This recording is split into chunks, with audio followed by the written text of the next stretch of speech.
product demo room, and we're just taking some shots of our 385 nanometer UVA bar, and we're also looking at bar measurements. The bar is 45 inches long. It's 30 watts. There's 20 dedicated UVA diodes. Using an Apogee UVA sensor, we measured at 12 and 24 inches.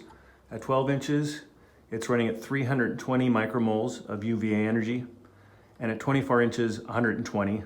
And even if you move 12 inches to either side of the light, it's running 90 micromoles of UVA energy. So a solid 2x4 footprint at 24 inches. Quite a bit of UVA energy there.